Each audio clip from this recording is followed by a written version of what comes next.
नमस्कार प्रिय विद्यार्थियों, आज हम उपसर्ग से संबंधित कुछ महत्वपूर्ण प्रश्नों के बारे में चर्चा करेंगे जो आने वाली रीट भर्ती या अन्य कंपटीशन के लिए बहुत ही इंपॉर्टेंट महत्वपूर्ण प्रश्न होंगे।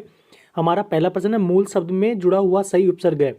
तो यहाँ पे मूल शब्द में जुड़ा हुआ सही उपसर्ग कौन सा होगा, इसके बारे में बात करते हैं। तो यहाँ पे बी विकल्प हमारा बिल्कुल सही होगा। मूल शब्द से दूसरा प्रश्न है, मूल शब्द में जोड़ा गया सही उपसर्ग है। तो मूल शब्द में कौन सा उपसर्ग सही जोड़ा गया है, इसके लिए हम बात करें तो ये हमारे प्रश्न नंबर जो 2 है, इसका सही उत्तर प्राक प्लस कथन यानी बी गए, तीसरा सही होगा। इसके बाद में हम चर्चा करें परीक्षा शब्द में कौन सा उपसर्ग है। तो परीक्षा शब्द में परि उपसर्ग है, परि प्लस इक्षा होता है। यहाँ पे विकल्प नंबर 2 बिल्कुल सही है। प्रश्न नंबर 4 है, मूल शब्द में जुड़ा हुआ सही उपसर्ग है। तो मूल शब्द में जुड़ा हुआ सही उपसर्ग है सत्य प्लस आ प्लस 4। यहाँ पे विकल्प नंबर 4 हमारा बिल्कुल सही होगा। प्रश्न नंबर भी 4 और सही उत्तर भी विकल्प 4 ही बिल्कुल सही होगा। सही उपयुक्त शब्द रचना है प्रश्न नंबर 5 की बात कर रहे हैं। तो यहाँ पे 5 में जो सही उत्तर होगा वो हमारा होगा बही प्लस मुखी, बही प्लस मुखी यानी विकल्प नंबर 1 बिल्कुल सही होगा। बात करें अगले प्रश्न की, प्रति उपसर्ग से कौन सा शब्द बना है। तो प्रति उपसर्ग से प्रति प्लस अक्ष बना है। प्रश्न नंबर हम 6 की बात करें तो यहाँ पे विकल्प नंबर 3 हमारा बिल्कुल सही होगा। बात करें हम अगले प्रश्न की, प्रय उपसर्ग से कौन सा शब्द बना है। तो प्रय उपसर्ग से प्रहार ही बना है, विकल्प 1 ही बिल्कुल सही होगा। यहाँ पे प्रहार शब्द बना है। बात करें अगले प्रश्न की, सम उपसर्ग से कौन सा शब्द बना है।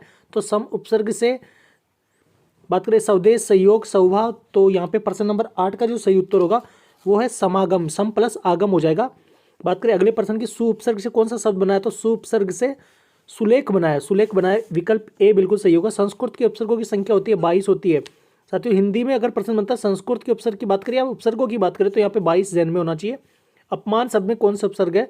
तो अपमान में अप प्लस मान होता है, अप उपसर्ग होगा। प्राधीन शब्द में कौन सा उपसर्ग है। प्राधीन शब्द में कौन सा उपसर्ग है। तो यहाँ पे प्राधीन शब्द में बात करें तो परा उपसर्ग होगा, परा प्लस धीन होगा, परा प्लस धीन हो जाएगा। इसके बाद में अगले प्रश्न की बात करें, अगले प्रश्न की बात करें तो निराकार शब्द में कौन सा उपसर्ग है। तो निर प्लस आकार यानी विकल्प नंबर बी बिल्कुल सही होगा। परकोटा शब्द में कौन सा उपसर्ग है। तो परकोटा में पर उपसर्ग होगा, पर प्लस कोटा। यहाँ पे विकल्प नंबर डी बिल्कुल हमारा सही उत्तर होगा। पराक्रम शब्द में कौन सा उपसर्ग है। तो यहाँ पे परा उपसर्ग और कर्म शब्द हो जाएगा। अनुवाद शब्द संस्कृत के किस उपसर्ग से बना है। तो अनु प्लस वाद से अनुवाद बना है, अनु उपसर्ग होगा। निश्चय शब्द में संस्कृत के किस उपसर्ग से बना है। निश्चय शब्द से है जो संस्कृत के कौन से उपसर्ग से बना है। तो यहाँ पे निस है, निस गए बिल्कुल सही होगा। बात करें अगले प्रश्न के बारे में, अगले प्रश्न को हम देख लेते हैं। तो अगला प्रश्न हमारा है, अनपढ़, अनपढ़ शब्द हिंदी के किस उपसर्ग से बना है। तो यहाँ पे अन उपसर्ग हो जाएगा, कौन सा होगा, अन होगा। सपूत शब्द हिंदी के किस उपसर्ग से बना है। तो से उपसर्ग हो जाएगा, से प्लस पूत। हेडमास्टर कौन से उपसर्ग का शब्द रूप है। तो हेडमास्टर यानी हेड उपसर्ग है, ये विदेशी भाषा का है। तो विदेशी भाषा में भी हम बात करें तो यहाँ पे अंग्रेजी के उपसर्ग में गिना जाएगा। कमजोर कौन से उपसर्ग का शब्द रूप है। तो कमजोर कौन से उपसर्ग का शब्द रूप है।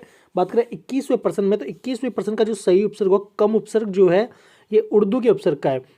किस शब्द में वी उपसर्ग नहीं है। तो विद्या, विकट, विग्ध, विषम। तो कौन से में वी उपसर्ग नहीं होगा। तो यहाँ पे विद्या में नहीं होगा, यहाँ विकट वी प्लस कट होगा, वी प्लस दग्ध होगा, वी प्लस सम हो जाएगा।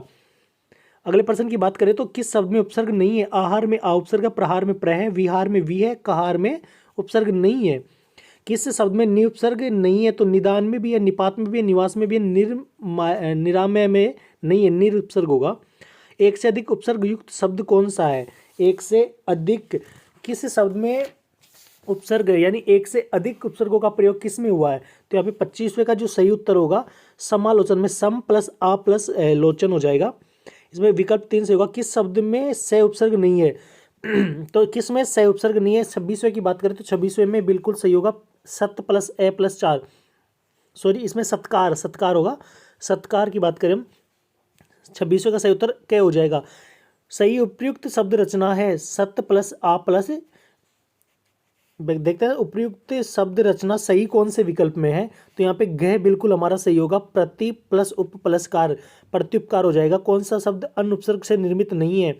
तो अनिच्छा भी होती है, अनुचित भी होता है, अनुपम नहीं होगा, अन उगमन भी होता है। तो अनुपम बिल्कुल ये नहीं होगा। 28वें में गह नहीं, घ अनुगम नहीं होगा, सॉरी। बात करें निम्न में से कौन सा शब्द विदेशी भाषा के उपसर्ग से बना नहीं है। तो विदेशी भाषा का यहाँ पे कौन सा नहीं बना है। तो 29वें में हम बात करें तो यहाँ पे गे बिल्कुल 49 हिंदी का है। उपसर्ग युक्त शब्द रूप कौन सा है? तो यहाँ पे 30वें प्रश्न में हमारा सही उत्तर हो जाएगा उपकार। उपकार उप प्लस कार हो जाएगा। एक से अधिक उपसर्ग युक्त शब्द कौन सा है? एक से अधिक किस शब्द में उपसर्गों का प्रयोग हुआ है? तो यहाँ पे परि प्लस आ प्लस वर्ण यानी 2 उपसर्गों का प्रयोग पर्यावरण में हुआ है। सही उपसर्ग युक्त शब्द रचना है। सही उपसर्ग युक्त शब्द रचना कौन सी होगी? तो यहाँ पे 32वें की हम बात करें तो 32वें में सही उत्तर होगा सौ प्लस देश। सही उपसर्ग युक्त शब्द रचना है। 33वें की बात करें तो 33वें में पहला ही सही हो जाएगा निर प्लस आकार। निर प्लस आकार होगा। उपसर्ग युक्त शब्द रचना में असंगत गलत कौन सी है? यानी असंगत का हमें चयन करना है। तो 34वें में जो असंगत होगा वो दुर प्लस जन होगा। तो यहाँ पे दुर में रे जो होता है वो हलंत होता है यानी स्वर रहित होता है। अंतिम प्रश्न की बात करें उपसर्ग युक्त शब्द रचना में असंगत गलत कौन सी है? तो यहाँ पे 35वें का जो सही उत्तर होगा वो होगा घ निस प्लस च। ये बिल्कुल गलत होगा। बाकी वी प्लस न भी होता है, विना हो जाएगा। सम प्लस आर समार होता है, निर प्लस धन निर्धन होता है। बाकी जो घ नंबर है ये बिल्कुल असत्य है। हमें पहचान भी असंगत या गलत की करनी है। इसी प्रकार प्रिय विद्यार्थियों हम अगले एपिसोड में आने वाले हैं नई प्रश्न और उत्तर के साथ में। आप हमारे चैनल को लाइक करें, सब्सक्राइब करें और ज़्यादा से ज़्यादा सही करें। आप आने वाली परीक्षा के लिए आपके लिए बहुत ही इंपॉर्टेंट महत्वपूर्ण होने वाला है। धन्यवाद प्रिय विद्यार्थियों।